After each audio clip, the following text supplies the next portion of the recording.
All right, so freaking cool here is with Krizz Kaliko. How you doing, man? Man, I am awesome, man. I'm feeling great. Looks like 2021 is going to be the year of Krizz, man. You got all kinds of things going, dude. I'm so happy for you. I think 2021 is one. I literally have been saying that every day. That 2021 is the year of Cali baby, man. I'm so excited, dude. I can't stop smiling like every day. Dude, I can't blame you at all. It's got to been a real stressful year and a half before this, man. Boy, yeah. And people ask me. I've been doing interviews left and right, and they've been asking me like, how did you keep from going crazy? And my answer is, oh, I did. Exactly, you know? No, I absolutely lost my mind, but I regained it, especially with some more normalcy coming back into the world and being able to give people new music, my new label, touring coming back, which is my life. And so that brings me back to like, okay, now I can come back from crazy town. You see, that's one thing I want to talk to you about, too, is the touring aspect of things. I mean, you're constantly on the road, dude. You'd come in my area at least once, twice a year. I mean, for that whole time off, that had to have been a major hit as a musician, not being able to go on the road and do how you make most of your income. Yeah, man, it took away about 90% of the income, 90% of my income. And I know I talked to a lot of other entertainers, and it did pretty much the same thing to everybody. So you had to get really creative and figure out ways to social media. Because I'm a comedian, it wasn't as hard because I can do funny little skits and things where people will follow me on my social media. And so that actually helped me mentally, and it just helped the fans stay engaged with me. I even started getting on Twitch and gaming because I was a gamer for a long time, but I stopped, but I had to get my video game chops back. And so I became a gamer again for a bit. I haven't been on there as much because I had to concentrate on actually my music and this new label Earhouse. So during this gap, that had to have been the main influence for you to like go ahead and make the jump. I know you've always talked about maybe leaving Strange before, but now with this time off, it was like sink or swim kind of a feeling, right? Oh, I had to do it. Yeah, it was time. It was definitely time. That's exactly what it was. It was a sink or swim moment. You hit the nail right on the head. And I built a studio in my basement, and my wife and I started Earhouse. And I just didn't want to be in the position ever again where if I wasn't touring, I didn't have a ton of income. Right. You know what I'm saying? And so I think that will never happen again. Also, doing things myself, I'm the boss. I own the masters. Like, this is just, even if I left with a smaller percentage of people, because Strange obviously has a fan base of its own. Me being attached to that also, puts me at an advantageous situation there. But me doing it on my own, even if I only had a small number of those people coming with me, the diehards, it's still going to yield me more income doing it that way.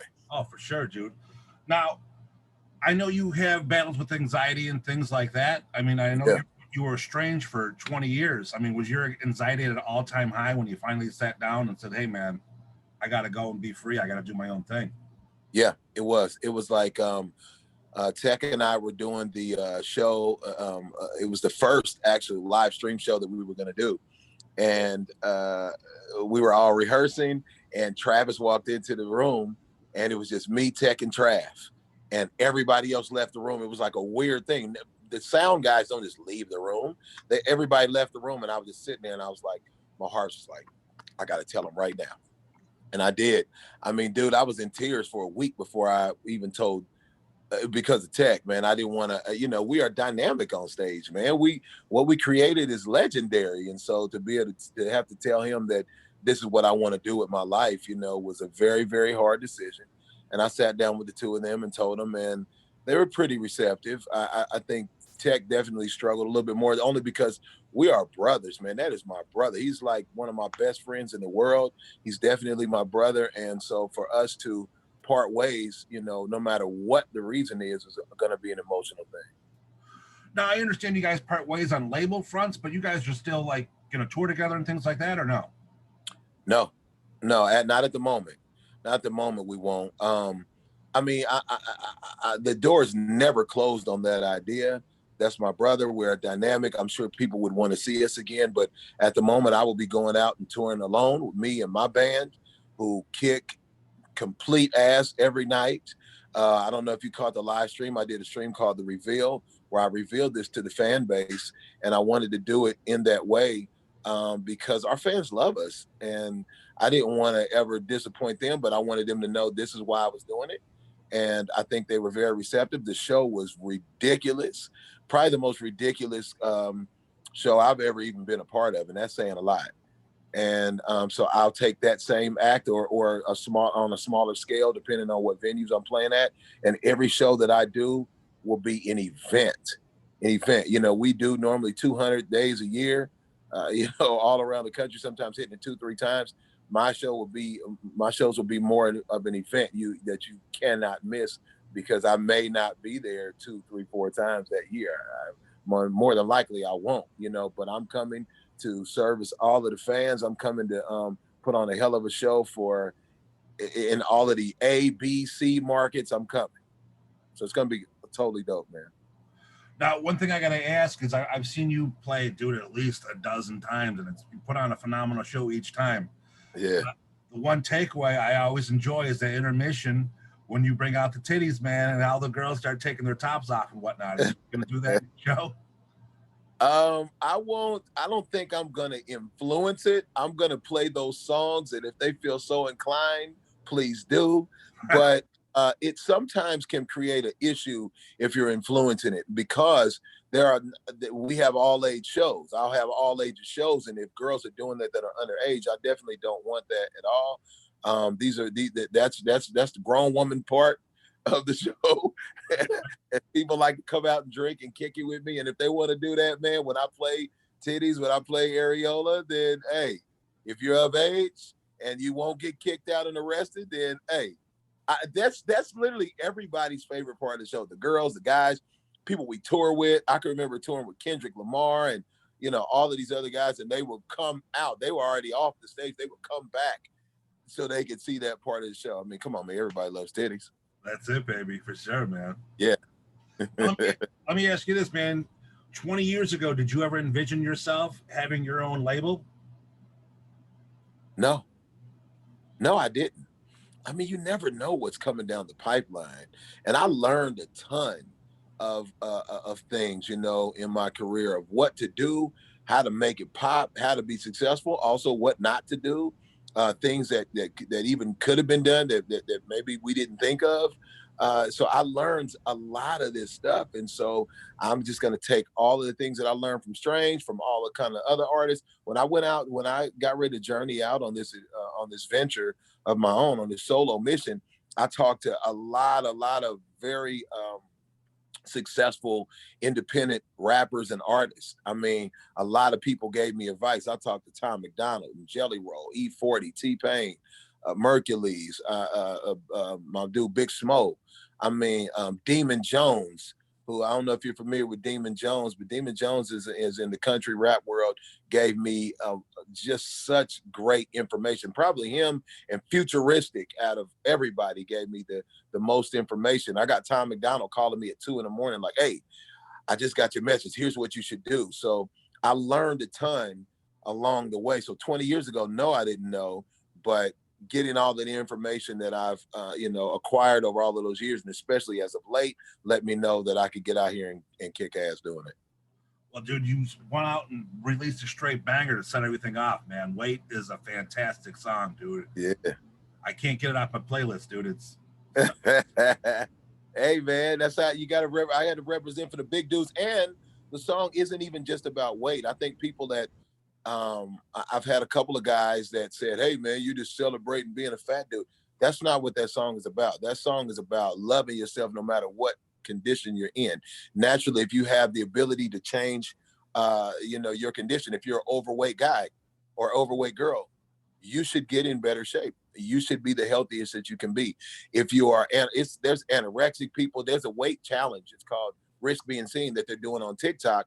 And there's anorexic people on there. There's obese people on there. There is people on there that are cancer patients who, are going through chemo, taking their wigs off. There's people with missing arms and legs, or, taking their prosthetic off and exposing their part of their body that their prosthetic fits on.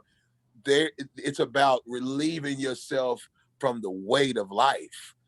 My challenge has been wait. Whatever your challenge is, if you have the ability to change it, some people don't. If you have the ability to change it, change it. If not, and even whether you do or not, you need to love yourself, man. And that's what I was promoting on that song. And one thing that you're known for is your songs, dude, are so personal. Like you put your feelings out in a lot of your stuff and talk about your personal life and things like that. Yeah. It's got to be a big influence for all the fans that come up and be like, man, I've dealt with this shit my whole life. Thank you for bringing this to the up forefront. Selfishly, it's been my therapy. I know that's like a cliche for artists to say, like, my music is my therapy. No, it really is. If you listen to my songs, Anxiety, Bipolar, Unstable, Dysfunctional, and Wait, you know, these are songs that I was trying to keep myself alive. I was literally, when I was recording Unstable, I stopped in the middle of that recording session and sat down, told the engineer, Rob Rebeck, told him, give me a second. I had to stop. I sat there and cried. Like he had to leave the room while I was recording this song. So this is literally a therapy session for me. And selfishly, that's why I was doing it. In turn, the byproduct of that is that everybody's going through this stuff. So many people are going through anxiety and depression, and they felt me. So it was music that just happened to, people just happened to identify with it.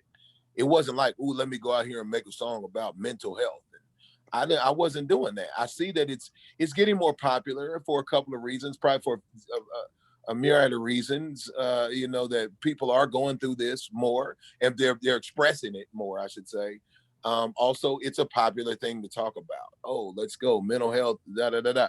You know, but I feel like I don't want to sound like Soulja Boy. Soulja Boy's like I was the first, but I think that I was definitely one of the first people to ever talk about this in hip hop or in music.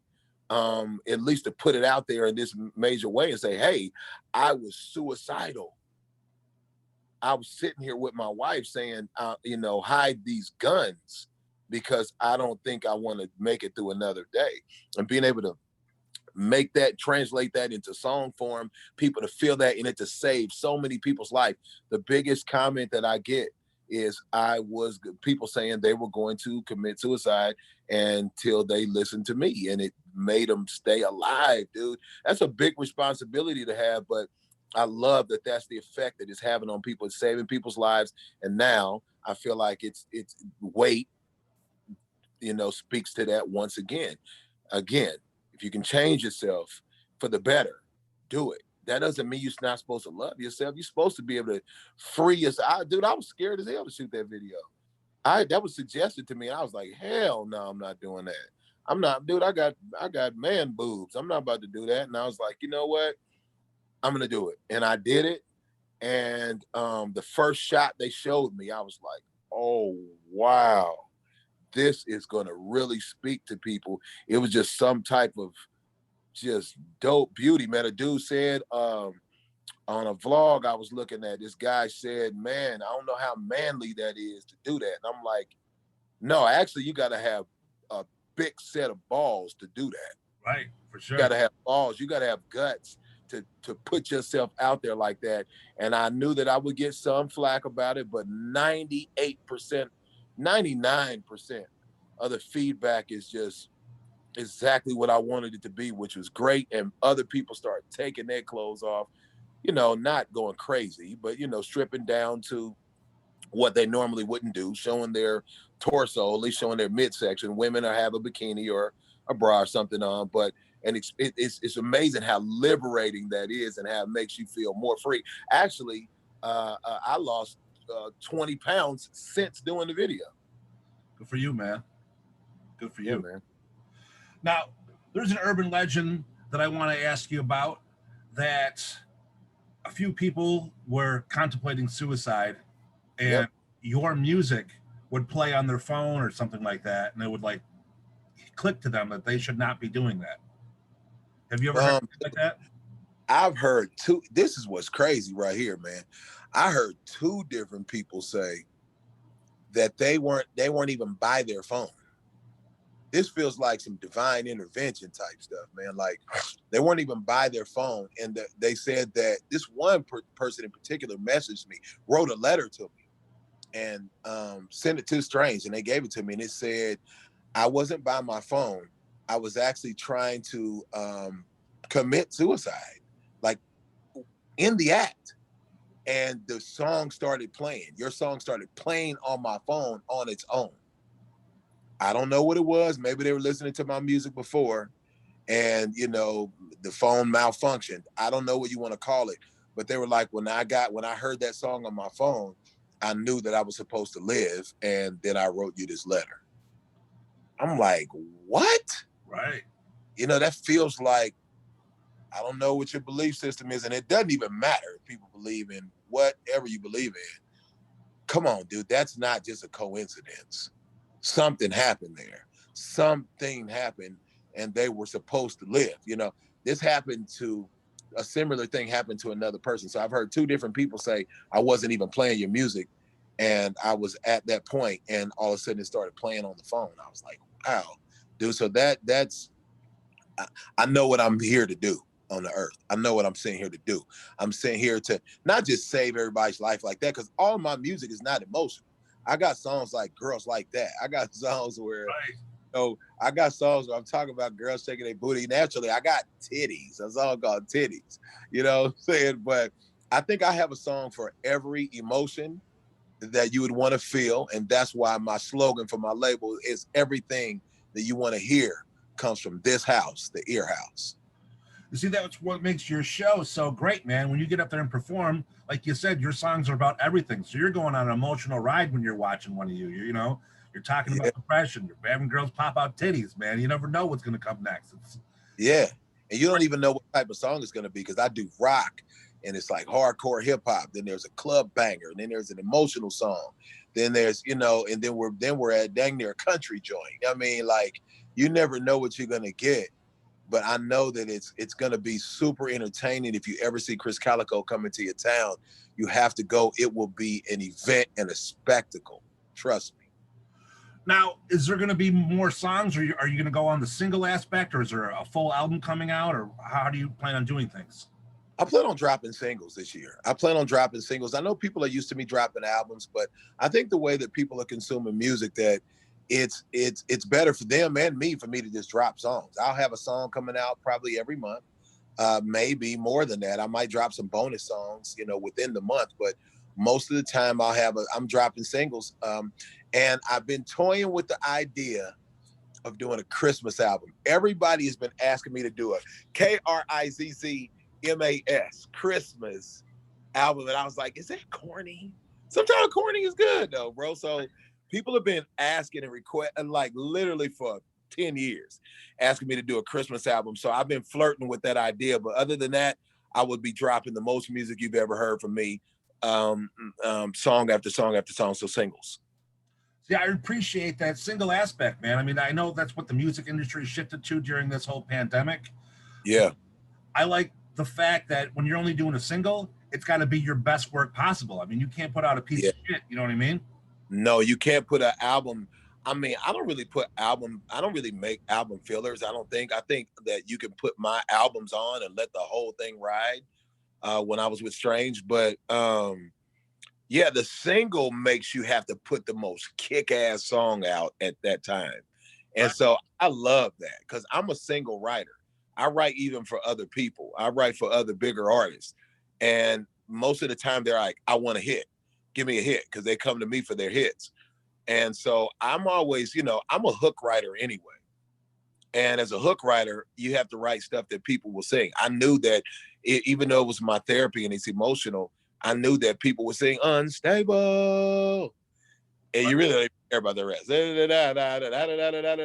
I'm so unstable. I knew that would catch people, And so as a hook writer, I concentrate on I've always concentrated on making singles for other people anyway. So that is the approach that I want to take. And I think people will enjoy it. And it'll make them want to replay the song, and it'll make them anticipate the next release even more.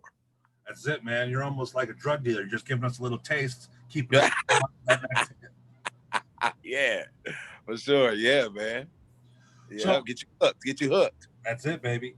You got any plans for any shows this summer or anything coming up for you? Oh yeah, I actually just got off the phone with oh, I can't even talk about it. God. I just got off the phone with people that would book me for shows. Maybe I won't get in trouble for saying that. And then yes, I would. So the answer is yes. I have shows coming up. We just have to have enough time to promote them. It's coming. It's coming, and it's coming in a big way to all of these markets that are used to getting amazing stuff from Krizz Kaliko. Now with Earhouse, man, right now are you the main focus? Or are you starting to develop other acts? I am the main focus as of right now. I will be looking for other acts, but I wanted to get my feet wet. You know, this is a new journey for me. It's a new venture for me.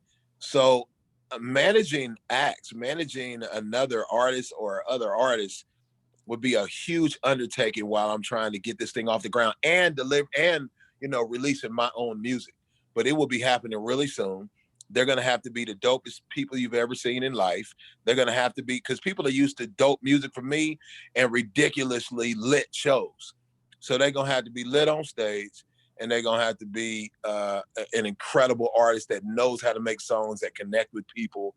Not the same type of artist I am that do all of these different types of genres of music, but they're gonna have to be able to kick ass in every aspect. I will tell you that. That's awesome, man. Now, the people that are watching this and they want to submit something, do they just go right to Earhouse, and are you taking demos or anything like that? If you want to submit stuff to me, you can actually submit it to calicaholics@gmail.com. I listen to everything. We file everything. My wife and I are who run this, and we have some partners as well. But Kalikaholics, KALIKOHOLICS, calicaholics@gmail.com for show inquiries. Everything comes through there. And if and anything else, if you want to find me, you can go to KrizzKalikomusic.com, earhousemusic.com, or you can follow me on Krizz Kaliko on any of the socials, Instagram, Twitter, Facebook, wherever. It's all just Krizz Kaliko. I never had the real on mine because I was the first to get in there and do it anyway. So I didn't have to put the real Krizz Kaliko. Other people make pages. If you don't see me and see the kind of content that I normally would post, it is not me. I've been hacked a couple of times now. Just got my Facebook back. But just Krizz Kaliko at any of these things, on any of these social platforms, and you can find me. And like I said, calicaholics@gmail if you want to submit anything, or if you're a promoter looking to book me, and then I will run you through the proper channels, through the management, and we'll see what's what. Awesome, man.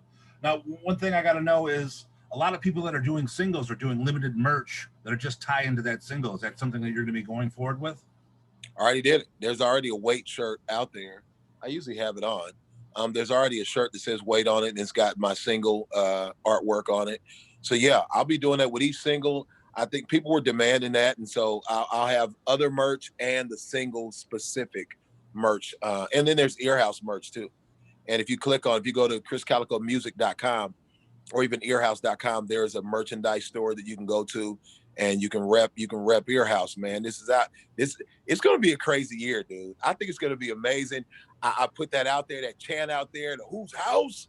Earhouse. And everybody's been doing it, dude. Everybody. Matter of fact, my brother put on his Earhouse shirt in Kansas City this week, and he went out. He's like, dude, 5 different people where I was at when I was walking in store said, whose house? When I walked in. And I was like, oh, yeah. There you go, man. That's what I do, man. I did it with Strange too. I remember recording that tag and being scared to even pitch it to Tech and Trav. I recorded that over at my boy's apartment. Strange music. And we recorded that over in his apartment with his cats that I'm allergic to. And I remember sneezing so much even doing that. But yeah, I did that tag and they loved it, and it really helped brand the label. And so here we go again, man. Whose house? Earhouse. Dude, I've been a fan for so many years, and I'm so happy for you that you're doing so many great things and you're pushing out, you're becoming your own man and own label and everything like that, dude. I really see you taking off even bigger than you've ever been. I think so too. Everybody's been saying that too, man.